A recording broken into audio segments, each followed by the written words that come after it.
gà xe vén UPC tênประเทียนจอยมวยนะหุ่นบังโดนะบวยเต้นบวยเมกตัวย้อนบวยนี้กันหุ่นมันตูเรกันรองบอลตูน่าป้าซีวันนั่นแหละนะเต้นอันชุ่มกวนเจ้งหน่วยขัดอันนั้นทัวจึงมังจวนบวยนะกันหุ่นเต้นจอยมวยนะหุ่นกันบังโดนะไอ้ตัวไหนเฮียนหินคอมอันนั้นกัดจันเมกกันนี่ranti vero te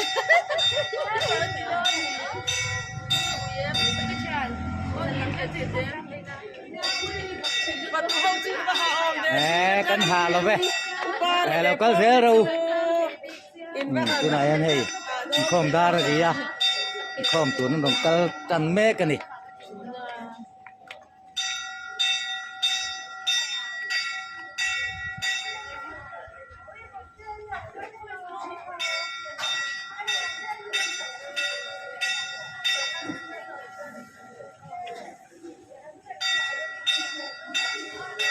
cácที่กันเตียงกันตอบแล้วไม่เห็นชี้หนังออกนี่ละมาเขียนกำลังทะเลาะนี่ที่ประตูเต้นอาร์เมนคุกลุยไหม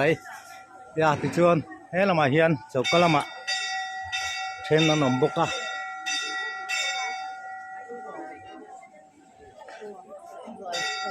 มีข้อมเราก็ตูที่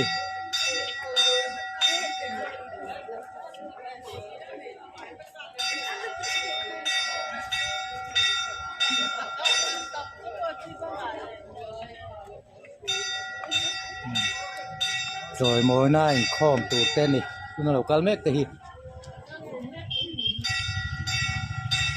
chúng nó pass vào nó lẻ nó chết rồi mỗi nay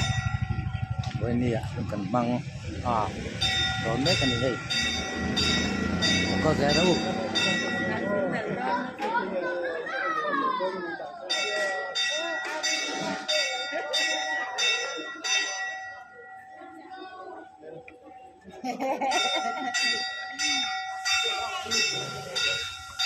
patutan bau ni patut tolo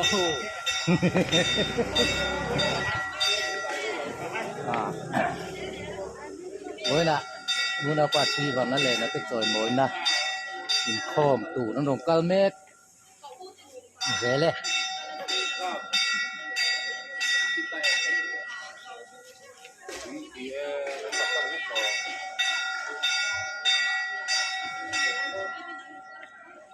muốn sống bồi tủ đất cho đường lăn về thì tôi nè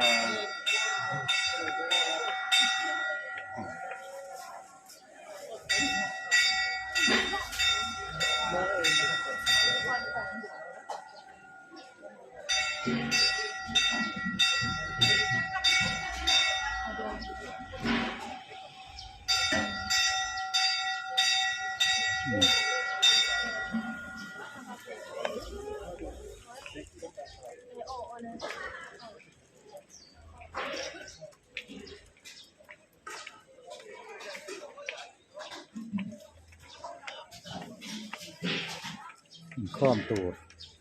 đồng cao mét dễ lên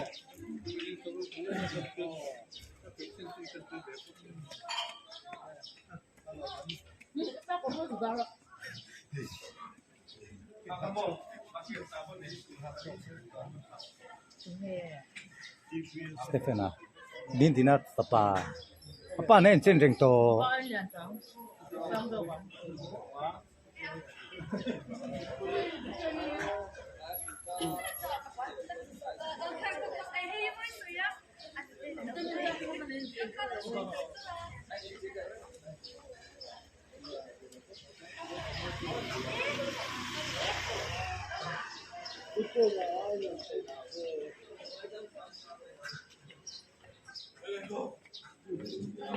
khom tủ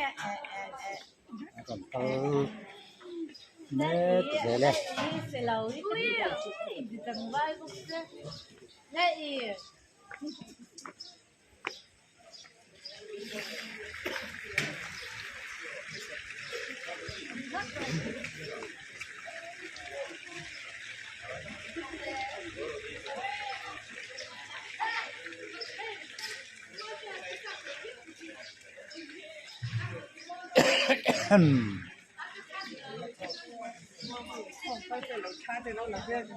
nghe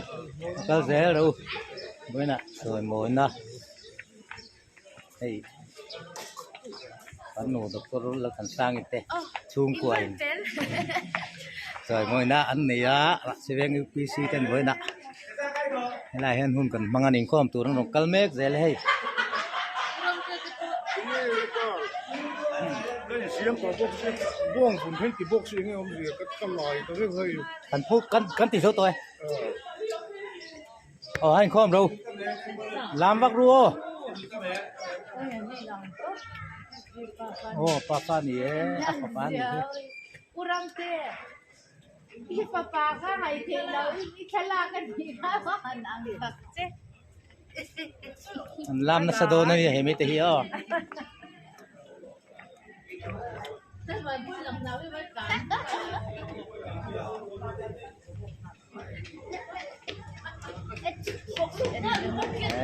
ta ra đâu rồi mồi cái rồi mồi na với nè una vasi vana lên nó tên này ya hey resident UPC ni ai biết ina rồi mồi income này dia income nó calmek ya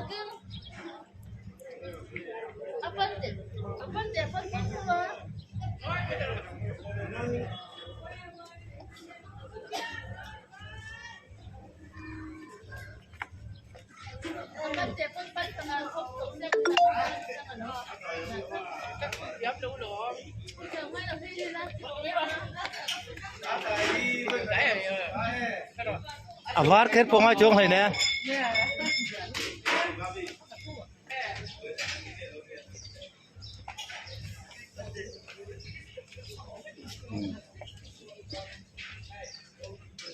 khom tu rồi một